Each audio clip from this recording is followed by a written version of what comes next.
and welcome to another episode of Conversation with a Chef.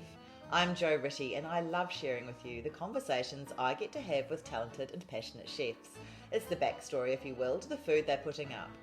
I begin today by acknowledging the Wurundjeri people of the Kulin Nation, traditional custodians of the unceded land where this conversation takes place, and I pay my respects to their elders past, present and emerging.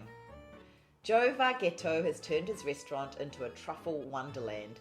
Step inside Mr. Bianco's little bar, Bianchetto, right now, and you'll find moss, fairy lights, oak leaves, and, if you're lucky, a truffle hunting spaniel on duty. Some chefs talk about truffles as a luxury. Joe talks about them as if they're alive, creatures that seduce trees, steal nutrients, and transform the soil they grow in. But he'll also describe them as magical. He'll tell you they work just as well on a toasted cheese sandwich as they do on a tasting menu. There are plenty of restaurants in Melbourne celebrating truffle season, but only Joe thought to bring the farm indoors. I always love catching up with Joe Vargetto. He's so generous with what he shares, and he really wants to share everything. We roamed the restaurant, taking in the enchanted forest in Bianchetto, which means white truffle in Italian, the Staub range of white truffle crockery Joe is working with for this venture, and we even went upstairs to see the photo from 2001 when he took part in the Bocuse d'Or, encouraged by his friend and mentor Philippe Mouchel, and of which one of the sponsors was Staub. Long story short, it's all very serendipitous and absolutely charming.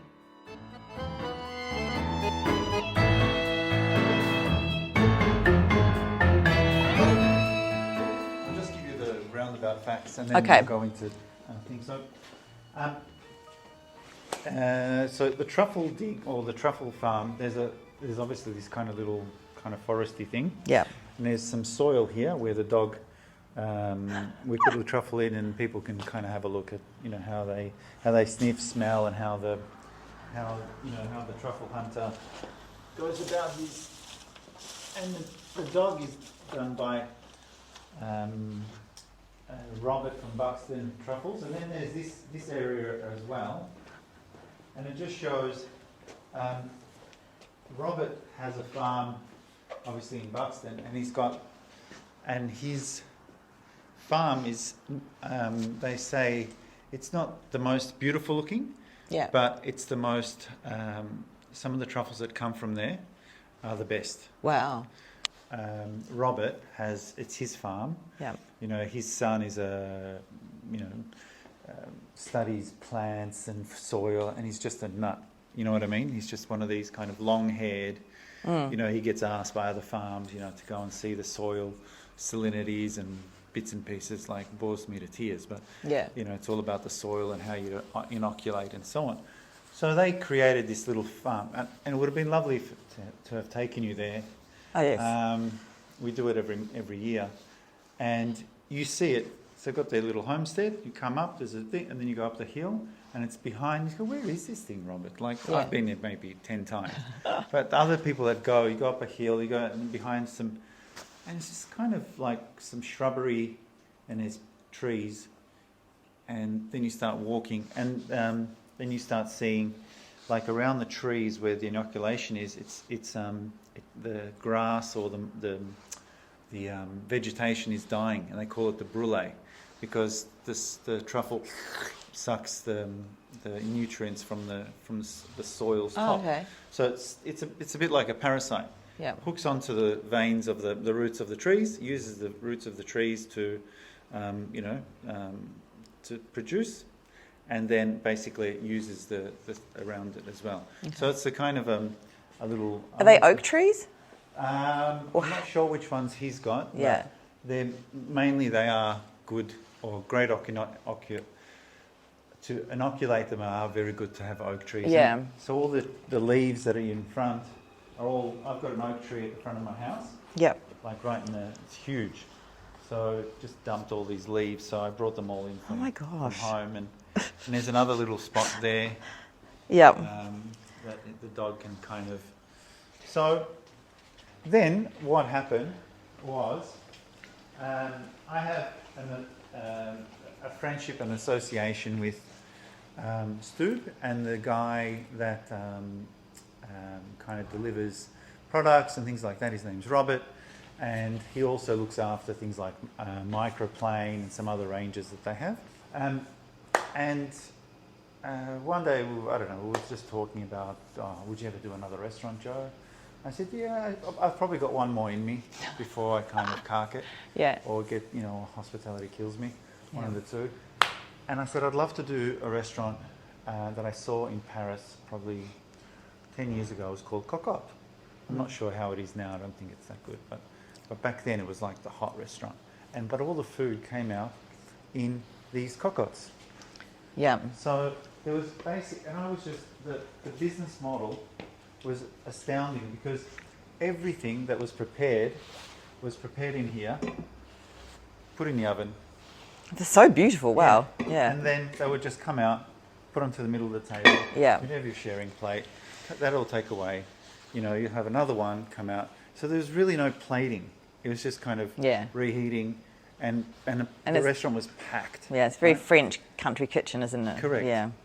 So then one day we were talking, and he said, I've got the world manager of Staub coming in from such and such. Would you like to meet him? And the one in charge in Australia, her name's Karina, so she works from Sydney. So they came by, they wanted to see the restaurant, and we sat over there. So he was sitting on the end chair, Karina being the Australian manager, and then Robert and I were just talking, and he's from Belgium and so on, and he looks at the sign over there, Bianchetto. And he can speak Italian, he can speak French, and he can speak whatever. Anyway, we were speaking a little bit of Italian, and he said, Bianchetto è una tartufo bianco in Italia, blah blah. He goes, yeah. I have an idea. Our new range of cocottes and Staub dishes and plates and things like that is in a range of. It's called white truffle. No. Yeah. So Bianchetto is a type of white truffle in Italy. Yes. It's called Bianchetto. Yes. And also as a wine. And that's what it's named after. And so he goes... All your worlds are colliding. Yeah. So, he said, I know it's a French brand and so on, but I said, that doesn't really matter because I did the Bocuse So I'll show you quickly upstairs. So you can kind of put all this in retrospect, and then we'll talk about the truffle. Okay. So you can kind of get this, why is an Italian restaurant using French products and, kind of thing. But I'll show you. I don't really ask why, I just believe it all. I like to give you the whole story. Yeah, I love it. Yeah. On wine.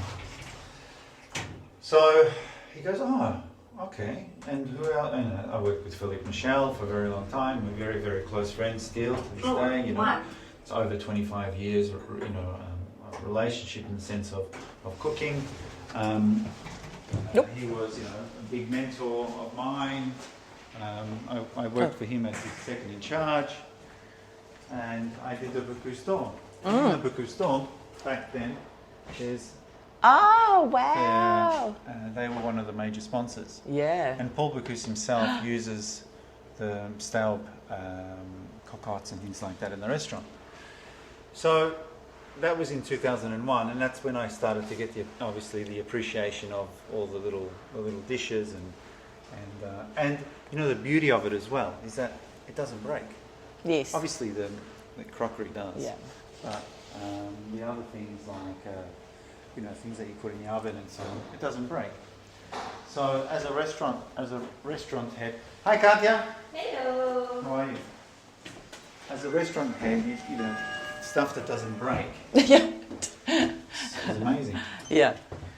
Are they easy to clean as well? They're easy to clean, but that question, it is easy to clean, but they're easy to take off the surface, the internal, and then everything sticks. So if you use like abrasive stuff, it's okay. Yeah. But they're obviously cast iron and major works that they use. So, and then we started talking about it, and I said to him, if you want to take a seat. And then I said to him, many moons ago, 2018, Robert and I, we did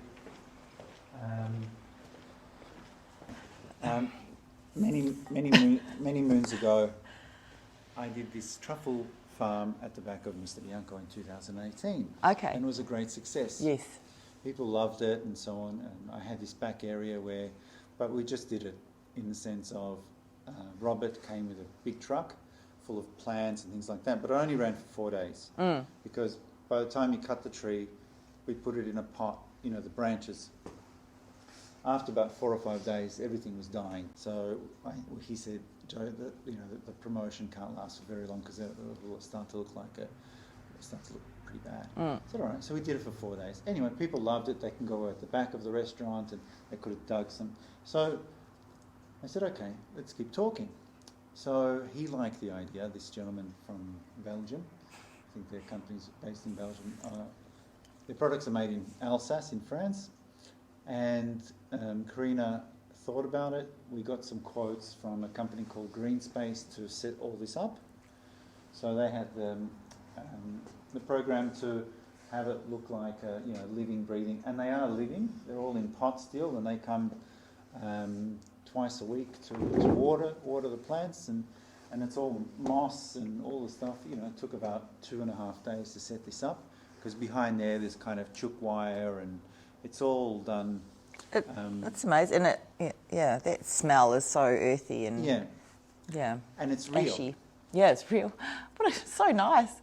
I already thought it was nice in here, and now it's quite enchanted. There you go. So at night it looks even better because obviously they've got the little lights. There's Robert doesn't come every day because he's got to obviously be in the farm, and he's here maybe 3 times a week with the dog.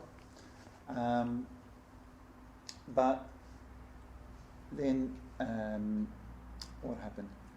Then Karina looked at, obviously I got her all the quotes, the ideas, I put it in a proposal. I showed it to Mia from Sunday Lunch and Ellen and so on, and they liked it and they said, it's a big project, but I think it's exciting and it's something that I wanted to kind of do. And then we formed an association, obviously, with Staub, and their range arrived literally like a week before anything was supposed to arrive. Like, it just, we opened on the 10th of August. This all was created the 10th of August. We opened it up, and I said, kind of maybe don't publicise it yet or anything like that. Just kind of, just so we know how to walk around the place and what. But now it's like, okay, let's go for it because we had a full dining room last night in here. I bet. People absolutely loved it. We had a little doggy kind of walking around, and we have a truffle menu. So our graphic designer did that obviously on the. It's very cute. Little doggy. Yeah. Comes in. It's a pot of gold, and then that's the menu that's in here. Wow. Okay. So. And then on the 27th we've got a truffle dinner, which is like a ticketed event, and on the 27th. So people can choose from. Yes. Okay. So you can either have the menu as it is, full, like degustation style, smaller portions, or they can have individual plated ones, part of like the a la carte. The a la carte's running in the other. Yeah, I saw that. You can choose to have some truffle. Yeah. So truffle infused risotto, caramelised pear. That sounds delicious. So these and they're matched with wines. That's good. So the Buxton black truffles. Do we do white truffles in Australia? No, we don't. No. But I heard that possibly. I haven't seen it or tasted it. Possibly there is one gentleman that has cracked a code in Myrtleford and could have a white truffle that he's produced. but that's still to be confirmed. I think only this year he has produced a white truffle for the first time in Australia, in Myrtleford. But not yet really kind of released. They're very, very hard to black truffles. You know, talking to Robert, black truffles are very, very hard because it's all about. I think it's all about luck, right?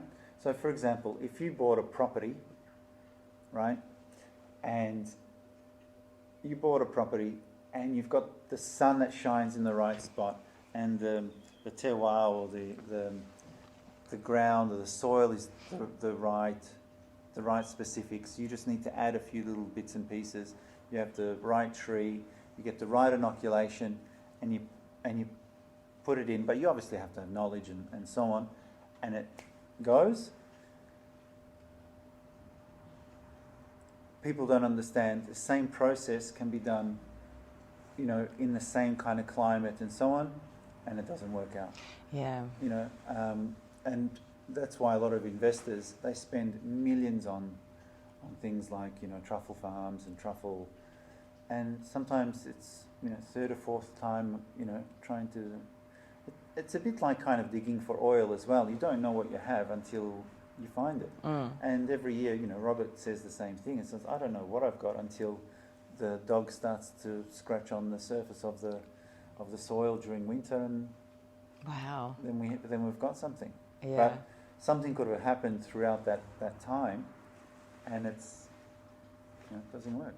But he's got an amazing, and even just you know, the runoff of water, how it needs to be slanted, it's just, there's just so many elements that it's not like kind of, you know, switching the stove on and putting a pot of water on and making it boil.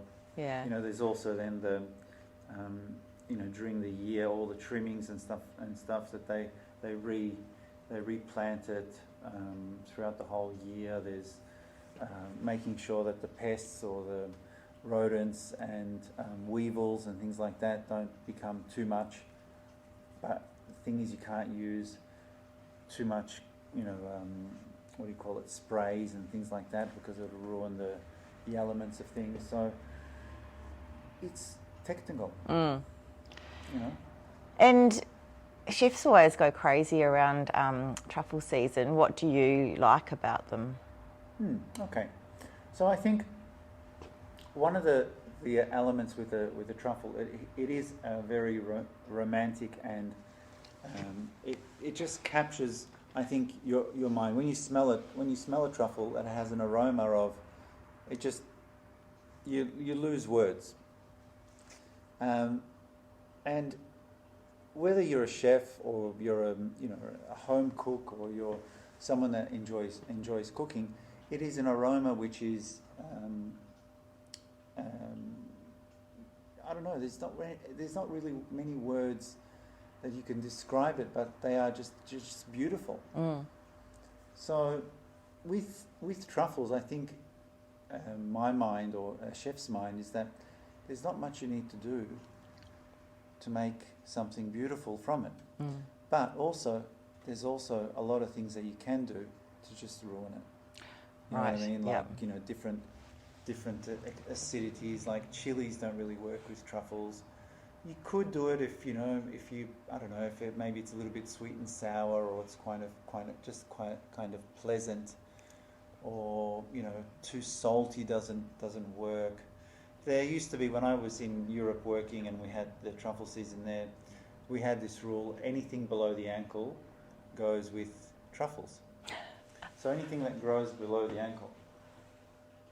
So any kind of vegetation, pigeons, quails, ducks, you know what I mean? Yeah. Right. Yeah. But again, you know, but the thing is, obviously, you know, pork trotters, braised pork trotters go beautifully with it. You know, venison obviously doesn't grow below the ankle, but venison does. I think, you know, Australian cuisine, I think kangaroo done in a beautiful, you know, slightly peppered, slightly kind of dark chocolate, always romanticizing what the truffle can add to the dish, but also how it can accentuate from the dish as well. Yeah. You know, they have to have this kind of, like, garlic and truffle work really, really well until you put too much, and then it's no good. Yeah. You know, slight kind of, let's, for example, a beautiful potato, mashed potatoes, a little bit of garlic, beautiful cultured butter, and some nice shaved truffle on top. It's perfect. Wow. That's delicious. Yeah. And what about seafood? Would you... Seafood. So I think a lot of, let's say, bloodfish, you know, things like, let's say, we don't have it here, but sea bass or barramundi, I think go very, very well. Depending on how you cook octopus, you know, if it's going to be char grilled or slightly kind of wood-fired, not too much, I think would go really, really well. And then pleasant elements, like maybe, for example, seaweed, or, you know, like a puree of seaweed, or kind of grassiness that goes again well with the earthiness of the truffle as well. Yeah, it's pretty interesting.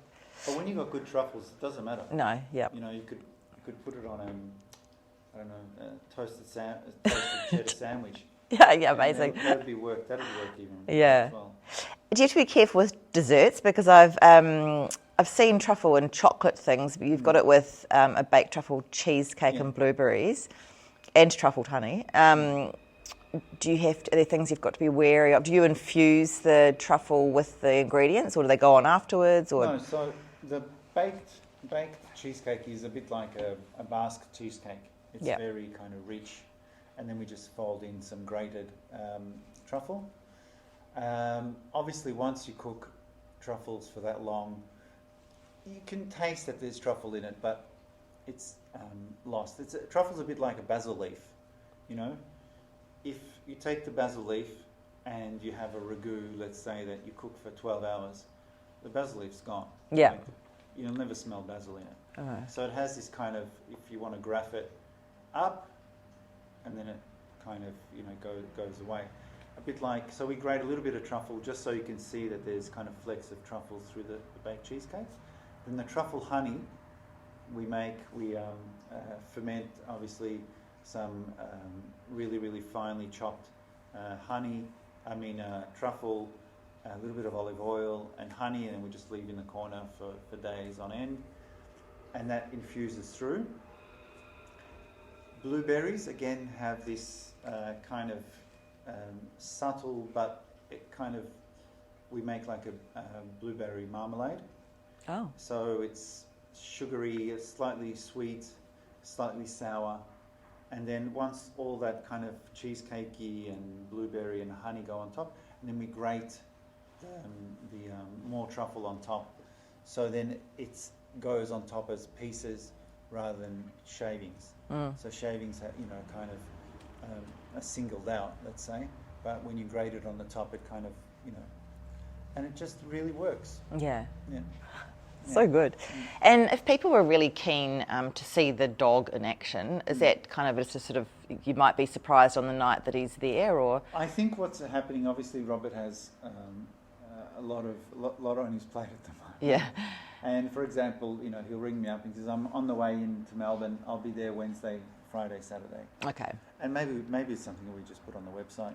Robert's, like, I think he's in tonight. Because obviously he's farming, or and then he comes down to Melbourne. He sells truffles to like Toscanos and so on. And then he'll go, I'll come in for an hour and I'll just bring the little doggy around, and people just go. Of course, I know I would. Yeah. I'd be. You could literally steal their wallet and take. Yeah. You could literally not even feed them on that. Just as long as the dog's there, it doesn't matter. Yeah. You could give them a McDonald's burger. It's great. The dog's here. That's right. I know. You can go home. That's enough. Yeah. It's like you don't need to be here anymore, Joe. Yeah, that would be me for sure. Yeah. I love it. What a great idea. Thank you. Thank you. Thank you so much for listening to this episode of Conversation with a Chef with Joe Vargetto at Mr. Bianco and Q. You can check out all the goodness on Instagram at Mr. Bianco Q. That's all one word, MisterBiancokew. You'll see how beautiful the truffle farm inside Bianchetto is, as well as some delicious looking food. As for me, I'm on Instagram at Conversation with a Chef, and if you'd like to read other chats, you can check out the website www.conversationwithachef.com, and you can become a subscriber, and when I work out how to do it, I'll send you a newsletter. Of course, you can click follow on Apple Podcasts or Spotify so I know you're there. I would absolutely love it if you told a friend about the chats, because that's still the best way to get the stories out there. Once again, thanks for listening, have a great day, and bon appetit.